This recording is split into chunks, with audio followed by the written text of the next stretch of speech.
Sa ngalan ng Ama, ng Anak at ng Espiritu Santo, Amen. sumainyo ang Panginoon. At sumaiyo rin. Mga kapatid, sino ba sa atin ang ayaw umpisahan ang bagong araw o bagong linggo na magaan ang ating nararamdaman? Paano natin gagawin ito?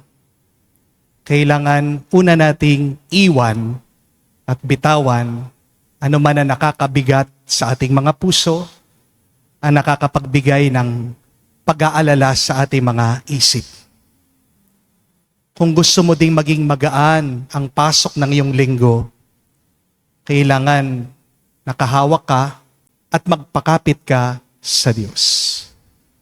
Minin natin ang mga maraming beses na kung saan hindi tayo sa Diyos nakakapit. Hindi sa ating pagnanasa sa pera, sa ating mga galit, hinanakit. Sa mga pagkakataon na kung saan hindi ang grasya at kabutihan ng Diyos ang ating dala, kung hindi ang mga masasakit na nakalipas, ang mga negatibong bagay na hindi natin makalimutan. Hilingin natin muli ang awat pagpapatawad ng Diyos para tayo ay makita minsan pa karapat dapat makatanggap sa mga banal na misteryo. Inaamin ko Sa makapangyarihang Diyos at sa inyo mga kapatid, na lubha akong nagkasala sa isip, sa salita, sa gawa, at sa aking pagkukulang. Kaya isinasamo ko sa mahal na Birheng Maria, sa lahat ng mga anghel at mga banal, at sa inyo mga kapatid, na ako'y ipanalangin sa Panginoong ating Diyos. kaawaan tayo na makapangyarihang Diyos, patawarin tayo sa ating mga kasalanan, patnubayan tayo sa buhay na walang hanggan. Amen. Panginoon, kaawaan mo kami. Panginoon, kaawaan mo kami. Kristo, kaawaan mo kami. Kristo, kaawaan mo kami. Panginoon, kaawaan mo kami. Panginoon, kaawaan mo kami.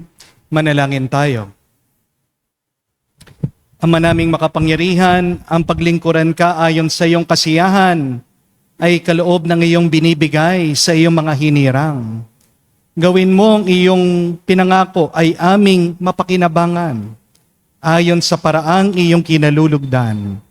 Sa pamagitan ni Jesucristo, kasama ng Espiritu Santo, magpa sa walang hanggan. Amen.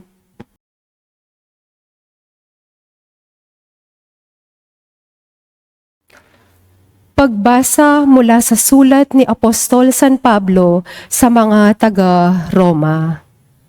Mga kapatid, hindi na tayo alipin ng likas na hilig ng laman, kaya hindi na tayo dapat mamuhay ayon sa laman.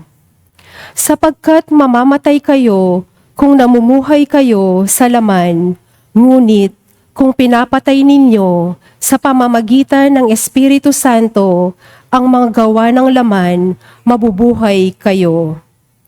Ang lahat ng pinapatnubayan ng Espiritu ng Diyos ay mga anak ng Diyos, sapagkat hindi kayo tumatanggap ng Espiritu ng pagkaalipin upang muling matakot. Ang tinanggap ninyo ay Espiritu ng pagiging anak, at ito ang nagbibigay sa atin ng karapatang tumawag ng Ama, Ama ko. Ang Espiritu nga ang nagpapatotoo kasama ng ating Espiritu na tayo'y mga anak ng Diyos. At yamang mga anak, tayo'y mga tagapagmana ng Diyos at kasamang tagapagmana ni Kristo. Sapagkat kung tayo'y nakikipagtiis sa Kanya, tayo'y dadakilain ding kasama Niya. Ang salita ng Diyos. Salamat sa Diyos. Ang ating Panginoong Diyos gaway magligtas na lubos. Ang ating Panginoong Diyos gaway magligtas na lubos. O mag-alsa sana ang Diyos, ang kaaway pakalatin, at ang mga namumuhi tumakas sa kanyang piling. Ang lahat ay nagagalak, natutuwa ang matuwid. Sa harapan nitong Diyos, galak nila'y di malirip. Ang ating Panginoong Diyos gaway magligtas na lubos. Ang Diyos na naroon sa tahanan niyang templo, tumitingin sa ulilat, sanggalang ng mga balo. May tahanan siyang laan sa sinumang nalulungkot, ang bilanggo'y hinahango upang sila ay malugod. Ang ating Panginoong Diyos gaway magligtas na lubos. Purihin ang Panginoon, ang Diyos nating nagliligtas, at may dala araw-araw ng pasanin nating hawak. Ang ating Diyos ay isang Diyos na ang gawa ay magligtas. Ang Diyos ang Panginoon, Panginoon nating lahat. Sa bingit ng kamatayay, hinahango tayo agad. Ang ating Panginoong Diyos gaway magligtas na lubos.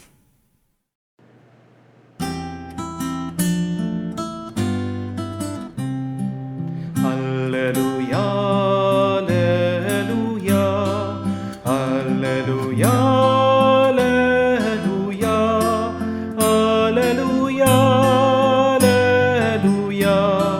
alleluia, alleluia, alleluia, alleluia, alleluia, alleluia.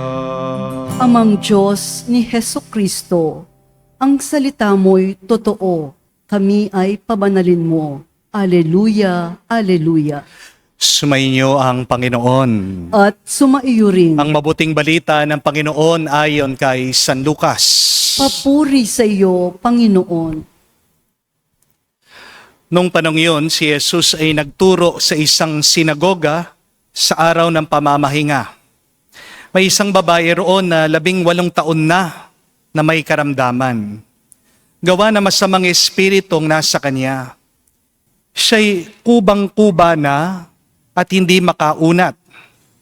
Pero nung makita ni Jesus ang babae, tinawag niya ito at sinabi, "Magaling ka na sa iyong karamdaman." At pinatong ni Jesus ang kanyang mga kamay sa babae. Noon din nakaunat ito at nagpuri sa Diyos. Ngunit nagalit ang tagapamahala ng sinagoga sapagkat nagpagaling si Jesus sa araw ng pamamahinga.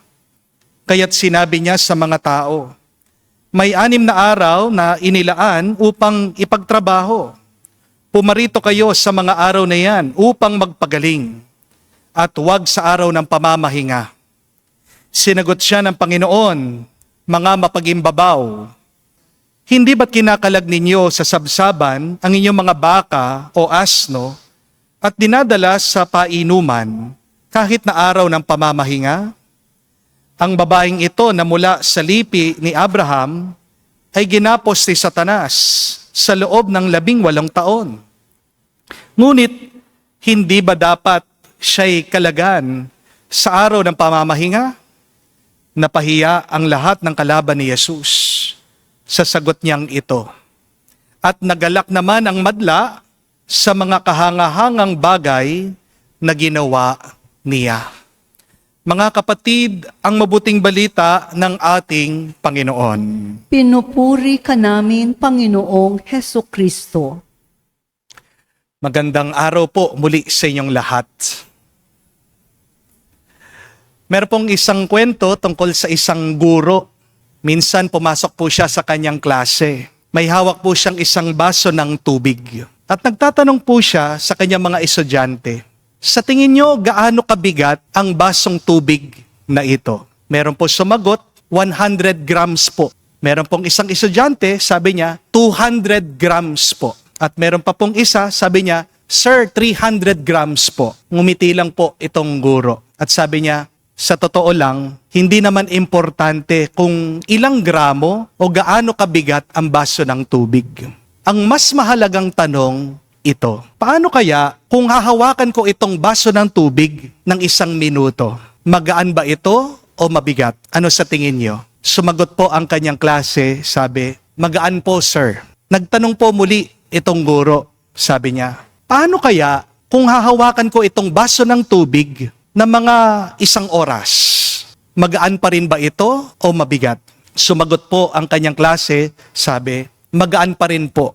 At nagtanong po muli itong guro, sabi niya, paano kaya kung hahawakan ko itong baso ng tubig ng buong araw, 24 hours, magaan pa rin ba ito o mabigat? Meron daw po isang estudyante, isang lalaki na doon sa likod ng klase. Sumigaw, sabi niya, Teacher, ibaba niyo na po yung baso.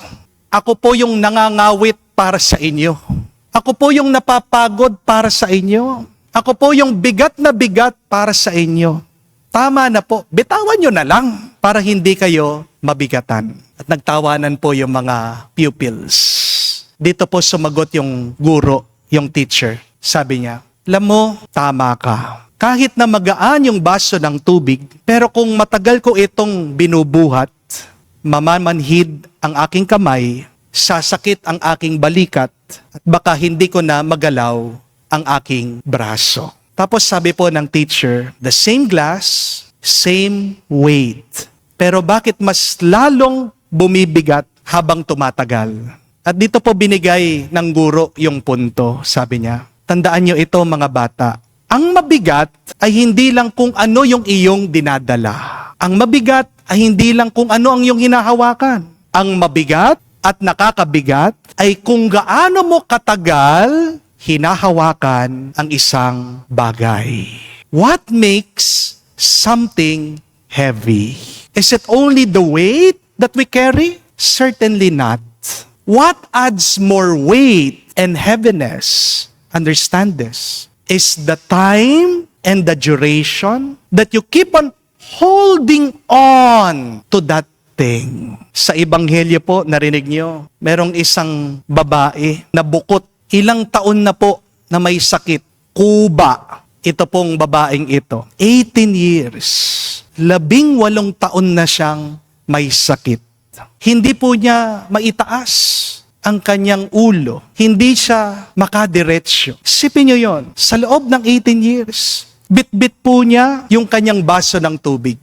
Sipin niyo, for 18 years, dala-dala niya, buhat-buhat niya, pasanin niya yung sakit, kahihiyan, pagod, at yung kanyang pagkabigo, yung kanyang lungkot. Pero mabuting balita, isang araw, pumasok daw ang ating Panginoong Jesucristo sa sinagoga. Tinawag niya yung babae at sinabi niya, Woman, you are set free from your infirmity. Agad-agad, tumindig po, tumayo, nakadiretsyo itong babae. At long last, pagkatapos po ng 18 years, nakatingala siya muli, naging malaya na siya. Akala mo, yung problema mo matagal na, kaya mo yon? 18 years, matitiis mo kaya yon? Hindi ba? Ganyan din sa atin sa buhay. Napakarami sa atin, may daladala, napakabigat, iniisip, merong bit-bit. Yes, maybe some of you have really deep and heavy problems. Yes, maybe some of you may have now a heart that is hurting because of your past. Maybe some of you are also worrying because of an important plan or dream in your life. But what makes your problem, your sadness, your anxiety really heavy and difficult? It is the prolonged time that you hold on to these negativities. Amen? Magandang pagmunihan, itanong sa sarili. Ano ba yung mga worry na dala-dala ko? Napakatagal na. Ano na yung napakatagal ko nang ini-stress sa aking buhay? Ano na yung paulit-ulit mong problema na hindi mo mabitawan, hindi mo maiwa-iwanan? Kung bibit-bitin mo lang na sandali yan, okay lang. Normal lang yan. Lahat naman po tayo may problema eh. Di po ba? Pero kung dadalhin mo na medyo matagal, mararamdaman mo na yan. May kirot na sa iyong katawan. Amen? At kung hindi mo bibitawan, yan ang malaking problema. Kung buong araw, ilang buwan na, yung mga iba pa nga, ilang taon, hindi po ba? Dudurugin kanyan. Kaya tignan niyo yung salitang stress, di ba? Anong ibig sabihin? You're being pressed down. Maawa ka naman sa sarili mo. Matuto ka namang magpahinga. Bitawan mo. Di po ba? Lagi mo na lang iniisip. Lagi mong dala sa iyong puso. Ayaw mo magpahinga. Mga kapatid, ang gustong sabihin ng ating Panginoong Jesucristo sa atin ngayon, ibaba mo naman yung nakakabigat sa iyo. Hindi mo kailangan palaging dalhin yan kasi ang ating Panginoong Jesucristo, dinala na niyang krus para sa atin. Di po ba? Hindi mo kailangan dalhin magdamag lahat ng problema mo. Amen? Hindi mo kailangan maging martir sa mga bagay na tinapos na ng Diyos.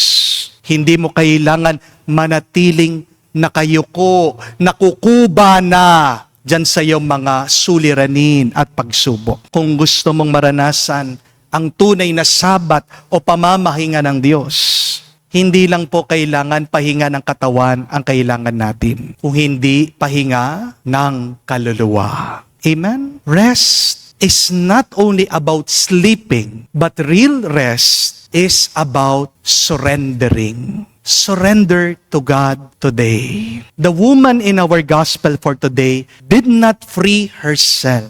Kaya nga hindi rin natin kayang palayain ang ating sarili. Di ba? Dami natin mga problema, ginawa mo ng lahat, nandyan pa rin. Kasi kapatid, hindi lang dapat ikaw ang tumatrabaho niyan. Hindi lang dapat ikaw ang humaharap diyan. Hayaan mo ang Diyos. Siya naman ang gumawa. Siya naman ang kumilos. Siyang magbigay ng tuldok diyan sa iyong lungkot. Go back to the gospel. It was Jesus who touched that sick woman. It was Jesus who set her free. And she allowed God to touch her. Baka yan lang ang hinihintay ng Diyos sa iyo. Napayagan mo siya na hawakan ka niya. Payagan mo naman ang Diyos makapasok sa iyong loob. Hawakan niya yung sugatan mong puso. Tulungan ka niya para maging magaan ang iyong buhay. Tanungin mo din ang iyong sarili. Ano yung mga bagay na hindi mo mabitawan? Ano yung mga masasakit mong alaala na hindi mo makalimutan? Ano yung mga problema na napakatagal na dala-dala mo sa iyong puso at isip?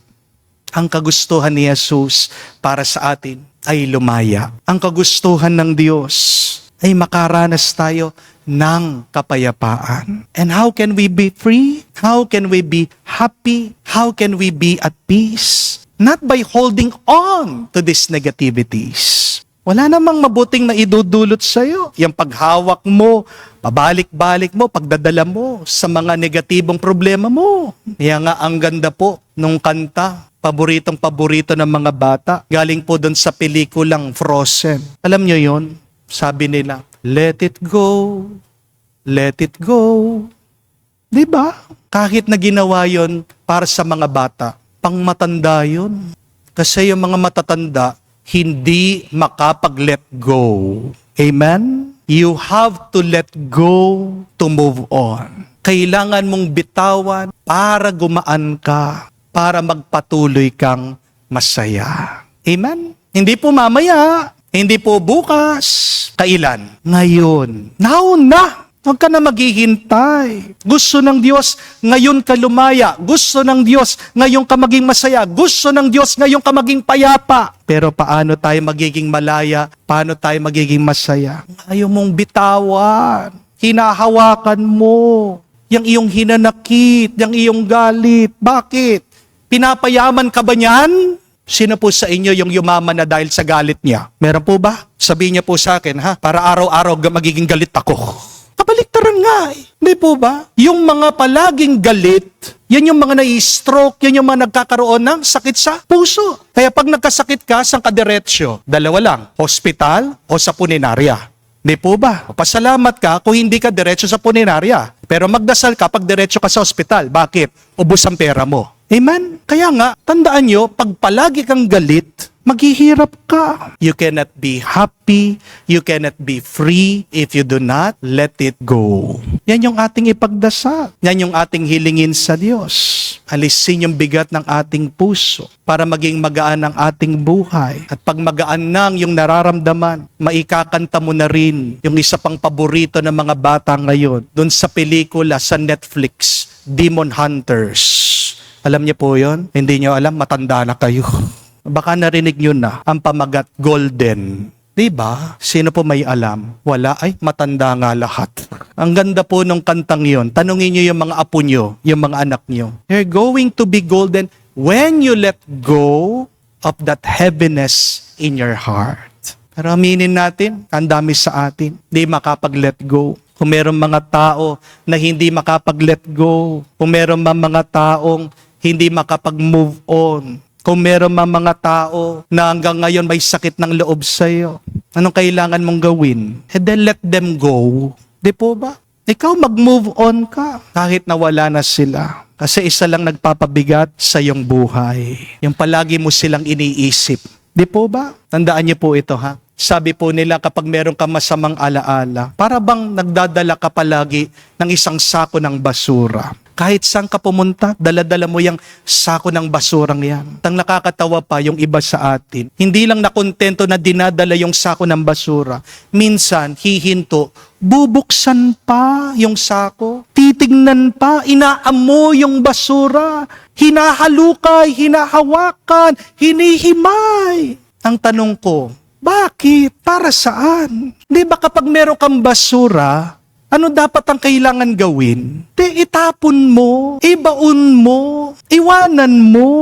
You have to let it go in order for you not only to be happy, but to be wealthy in God's grace. Amen? Kung may dala kang mabigat, at ito ang nagiging dahilan ng iyong paghihirap, ng iyong pagdurusa. Bakit mo dadalhin? Kapatid, tandaan niyo, nagdurusa ka, naghihirap ka, dahil dyan sa mabigat at pangit na daladala mo, hindi mo maiwanan. Kaya nga po, para tayo ay lumaya, gusto ng ating Panginoon tayo maging masaya, linisin mo, puso mo, kamay mo, magpahawak ka ngayon sa Diyos. You have the power to let go. Because Jesus is giving you the grace to let go of your hurts, to hold on to His grace. Huwag ka na maghintay, kapatid. Huwag mo nang patagalin. Ngayon na, bitawan mo na. Just let it go. Be golden. Be free. Be happy. Amen. Please stand. Alay po natin sa Diyos ngayon ang ating mga dasal at panalangin, ating sabihin, Panginoon, dinggin mo kami. Panginoon, dinggin mo kami. Ang mga pinuno ng simbahan, naway ibahagi ng buo ang kanilang buhay at sa paglilingkod kay Kristo. Manalangin tayo sa Panginoon. Panginoon, dinggin mo kami. Tayo naway maging bukas ang puso at makawala tayo sa ating pagkamakasarili upang sikapin nating iabot ang kamay natin sa ating kapwa. Manalangin tayo sa Panginoon. Panginoon, dinggin mo kami. Atin nawang makita ang mukha ni Kristo sa mga dukha at naghihirap. Manalangin tayo sa Panginoon. Panginoon, dinggin mo kami. Sa katahimikan po ng ating puso, banggitin natin, sabihin natin sa Diyos ang ating mga personal na pangangailangan.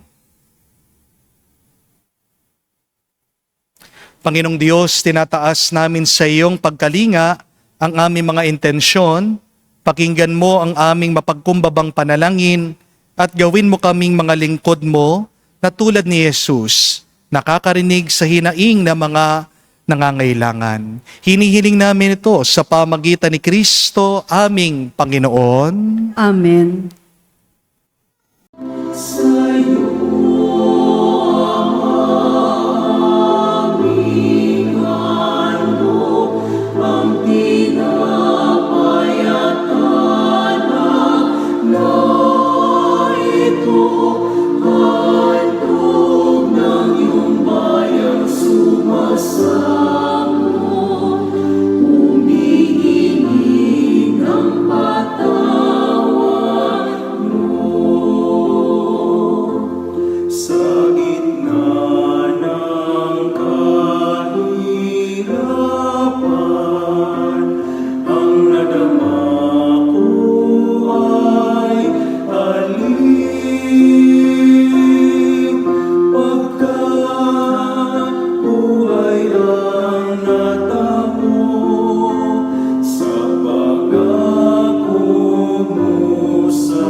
Manalangin kayo mga kapatid, para ng ating mga paghahain ay kalugdan ng Diyos amang makapangyarihan. Tanggapin nawa ng Panginoon itong paghahain sa iyong mga kamay, sa kapurihan niya at karangalan, sa ating kapakinabangan at sa buong sambayanan niyang banal. Ama naming lumikha, tunghayan mo ang aming alay na aming inihahain sa iyong kadakilaan upang ang paglilingkod na aming ginagampanan ay humantong sa iyong lalong ikadarangal. Sa pamagitan ni Jesucristo kasama ng Espiritu Santo, magpasawalang hanggan. Amen. Sumainyo ang Panginoon. At sumaiyo rin. Itaas sa Diyos sa inyong mga puso at diwa. Itinaas na namin sa Panginoon. Pasalamatan natin ang Panginoong ating Diyos. Marapat na siya ay pasalamatan. Ama naming makapangyarihan, tunay nga marapat ikaw ang aming pasalamatan. Kasama at kamatayan, matapos na lupigin ng anak mong si Jesus sa Panginoon namin, siya ngayon umakyat sa iyong piling. Bilang haring dakila, sinamba ng mga anghel, siyang aming tagapamagitang nakikiusap para sa iyo, para sa tanan. Siyang tagapagpasya ng lupa at kalangitan. Hindi niya winaksi ang aba naming pagkatao sa pagluklok sa kanan mo, sapagkat kami ang katawan at siya ang ulo. Ang pag-akyat niya'y katiyakang sasapit kami sa iyo. Kaya kaisa na mga anghel nagsisiawit ng papuri sa iyo, nang walang humpay sa kalangitan. Kami nagbubunyi sa iyong kadakilaan.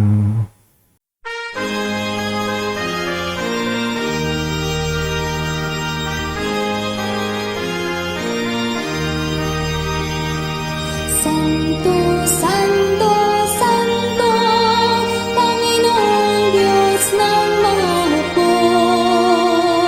Napupuno ang langit at lupa ng kadakilaan mo.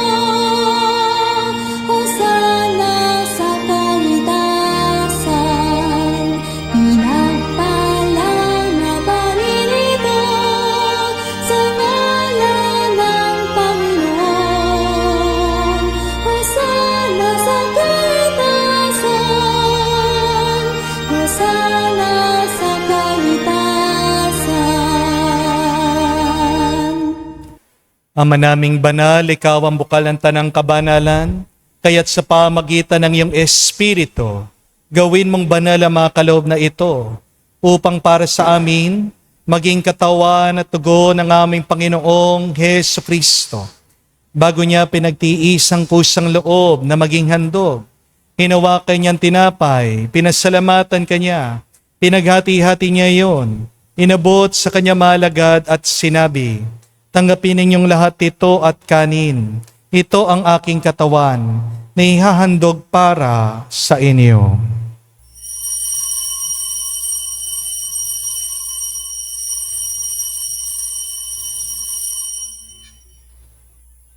Gayon din naman, no matapos ang hapunan, hinawakan niyang kalis. Muli kanyang pinasalamatan. Nabot niya ang kalis sa kanyang malagad at sinabi, tanggapin ninyong lahat ito at inumin. Ito ang kalis ng aking dugo, ng bago at walang hanggan tipan. Ang aking dugo na ibubuhos para sa inyo at para sa lahat, sa ipagpapatawad ng mga kasalanan. Gawin ninyo ito sa pag-alaala sa akin.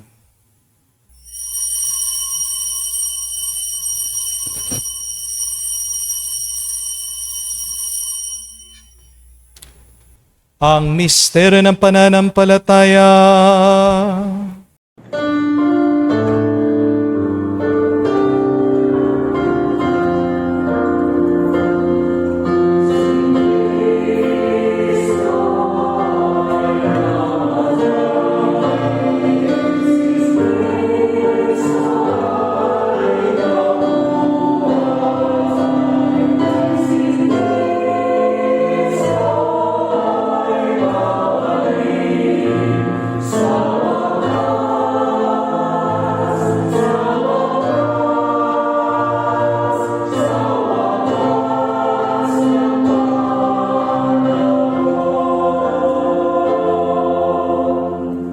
Ama, ginagawa namin ngayon ang pag-alaala sa pagkamatay muling pagkabuhay ng iyong anak. Kaya tinialay namin sa iyong tinapay nagbibigay buhay at ang kalis na nagkakaloob ng kaligtasan.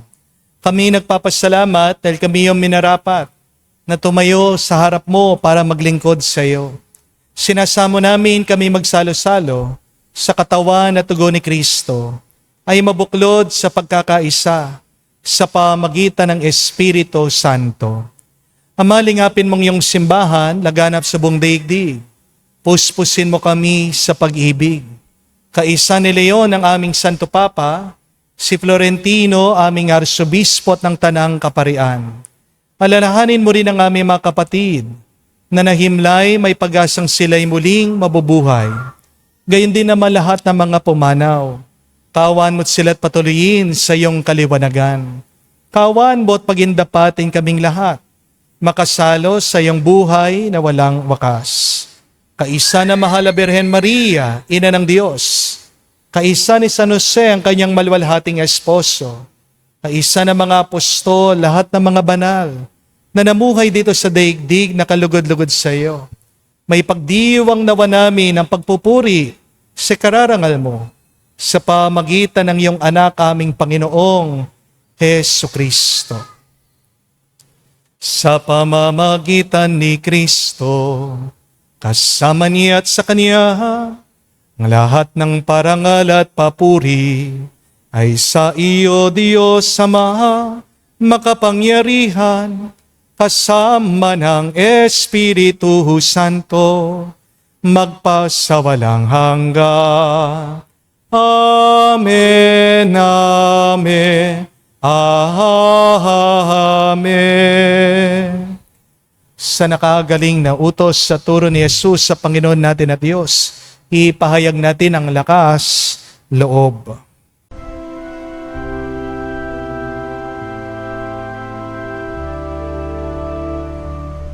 Ama namin, sumasalangit ka, sambahin ang ngalan mo, mapasa amin ang kaharian mo, sundin ang loob mo dito sa lupa para nang sa langit.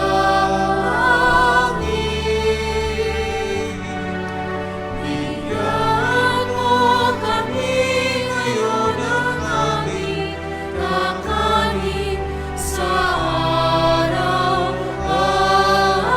araw-araw at patawarin mo kami sa aming mga sala para nang magpapatawad namin sa nagkakasala sa amin.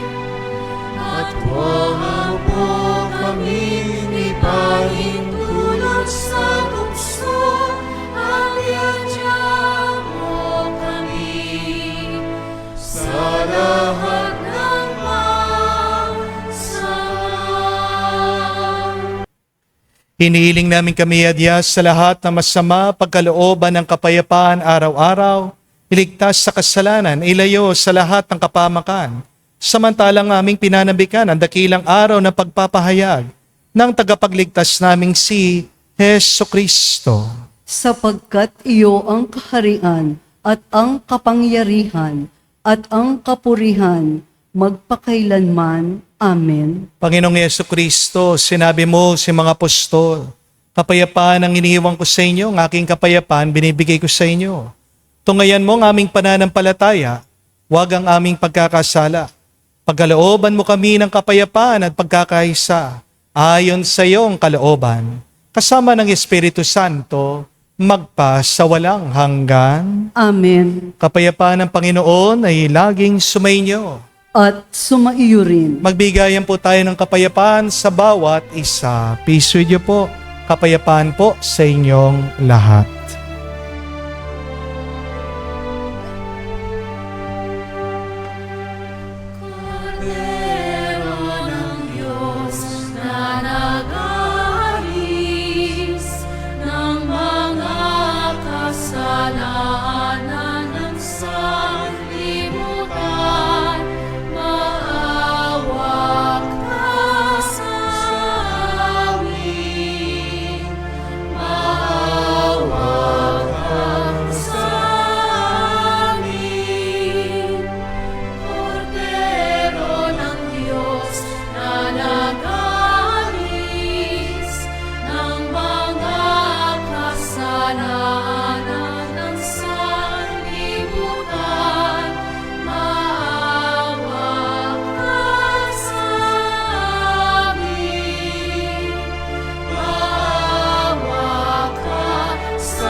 Mga kapatid, naririto ang ating Panginoong Jesucristo, ang Kordero ng Diyos. Siya nag-aalis sa mga kasalanan ng sanlibutan. Mapalad tayong lumalapit sa piging ng Kordero. Panginoon, hindi ako karapat-dapat na magpatuloy sa iyo, ngunit sa isang salita mo lamang ay gagaling na ako.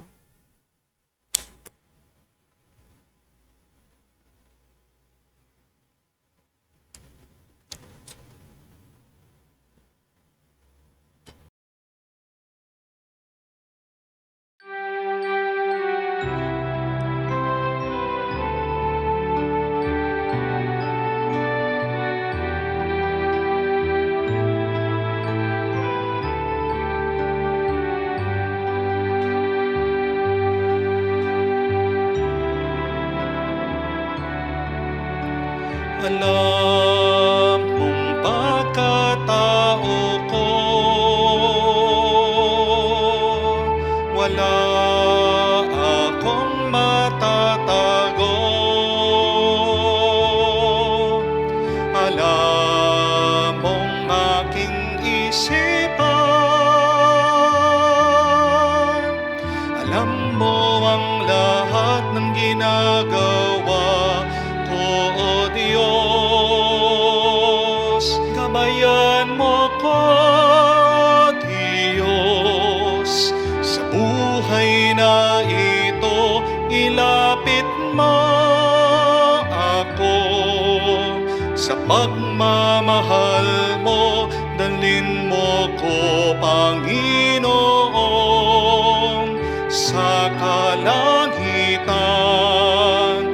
Buhay kasama mo.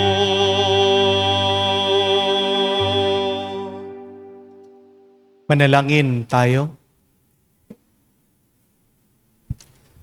Ama naming mapagmahal, magkaroon nawa ng karagdagang bunga ang iyong ginampanan sa aming banal na pakikinabang, upang sa aming pagsasalo maging handa kaming tumanggap sa katuparan ng pangako mo. Sa pamagitan ni Jesucristo kasama ng Espiritu Santo, magpasawalang hanggan. Amen. Meron pong isang airline company na nung minsan pinag-uusapan nila kung dapat ba lagyan pa ng lettuce yung pagkain na binibigay sa mga pasahero. Dahil hindi naman po kinakain yung lettuce doon sa bento box, di po ba? Pero bakit nilalagyan po ng lettuce? Maganda daw po tignan. So nag-eksperimento po sila kung ano mangyayari kung aalisin nila yung lettuce. Sinubukan. Maganda po yung resulta. Una, wala naman po nakapansin na nawala yung lettuce sa pagkain. Pero ang pangalawang magandang resulta, alam niyo po ba kung ano? Nakatipid po ng millions of dollars yung pong airline monthly dahil hindi na sila nagsasayang doon sa lettuce. Tingnan nyo na po, napakaliit na bagay, pero ang laking balik, napakagandang kita. Paano pa kaya kung bibitawan mo na yung mga walang kakwenta-kwentang bagay na ang tagal-tagal mo nang nandyan, iniisip, kinikimkim sa puso mo. The Lord wants you to be free. Jesus desires you to be happy. Just let it go and you will feel golden. Tandaan niyo po. Ano yung mga basura ng isip at puso niyo? Ano yung sakit ng iyong damdamin na kailangan mo nang linisin, alisin, itapon, ibaon? Parang isang basura. Tigilan mo na yung pagdadala mo yan sa mabigat na nakalipas, sa mga alaala mo, sa iyong mga problema na paulit-ulit mong binabalikan. They're not helping you. Magandang gawin po. Again today, make a review. Sulat niyo po sa papel. And then, crush it. Discard it. Para sumaya ka. kanta mo yung Let It Go. O para mag-feeling young ka, paturo ka sa mga bata, yung golden. Para itong linggong ito, harapin mo na may tuwa, may ngiti, at may gaan sa iyong kalooban. Sumainyo ang Panginoon. At sumaiyo rin. At kayo'y basbasa ng Diyos, makapangyarihan sa lahat, sa ngalan ng Ama, ng Anak, ng Espiritu Santo. Amen. Ang ating misa ay natapos na, humayo kayo sa kapayapaan ni Kristo. Salamat sa Diyos.